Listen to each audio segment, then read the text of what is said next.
राज ठाकरे यांना हवी काँग्रेसची साथ. ठाकरे सेनेच्या बड्या नेत्यांनी सांगितले खळबळजनक माहिती. स्थानिक स्वराज्य संस्थेच्या निवडणुकीपूर्वी मनसे आणि शिवसेनेची युती होणार हे जवळपास निश्चित मानलं जात आहे. गेल्या काही दिवसात राजकीय घडामोडींना चांगलाच वेग आला आहे. विशेष म्हणजे राज ठाकरे आणि उद्धव ठाकरे स्वतः 5 ते 6 वेळा एकमेकांना भेटलेत. पण जर दोन्ही पक्षांची युती झाली तर महाविकास आघाडीचं काय होणार?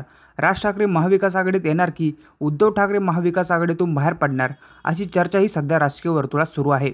महत्त्वाचे म्हणजे मनसेला महाविकास आघाडीत घ्यायचं की नाही याबाबत आज काँग्रेस निर्णय घेण्याची शक्यता आहे. महाराष्ट्र प्रदेश काँग्रेस कमिटीची आज महत्त्वपूर्ण बैठक आहे. या बैठकीला प्रभारी रमेश चिन्नीथैल्यासह प्रदेशाध्यक्ष हर्षवर्धन सपकाळ व इतर महत्त्वाचे नेते उपस्थित राहणार आहेत. या बैठकीत मनसेच्या महाविकास आघाडीतील सहभागाबाबत चर्चा होण्याची शक्यता आहे. या संदर्भात आता ठाकरे गटाचे खासदार संजय राऊत यांनी एक महत्त्वाचे विधान केले आहे. संजय राऊत यांनी आज माध्यमांशी संवाद साधला. यावेळी त्यांनी मनसेच्या महाविकास आघाडीतील सहभागाबद्दल विचारण्यात आलं.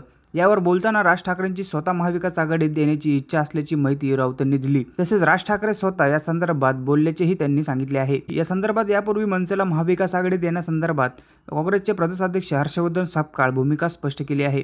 आम्हाला महाविकास आघाडीत तिसऱ्या बिडूची गरज नाही, असं त्यांनी सांगितले. महाविकास आघाडीत अगोदरच काँग्रेस, उद्धव सेना आणि शरद पवार यांची राष्ट्रवादी आहे. राज यांना महाविकास आघाडीमध्ये घेतल्यास अमराठी मतांवर त्यांचा थेट आणि विपरीत परिणाम होईल, अशी भीती काँग्रेसला आहे. राज ठाकरे महाविकास आघाडीमध्ये सहभागी होणार की नाही यावर तुमचे मत आम्हाला कमेंटमध्ये नक्की व्यक्त करा आणि अशी नवीन बातम्या बघण्यासाठी आपल्या चॅनलला नक्की सबस्क्राईब करा.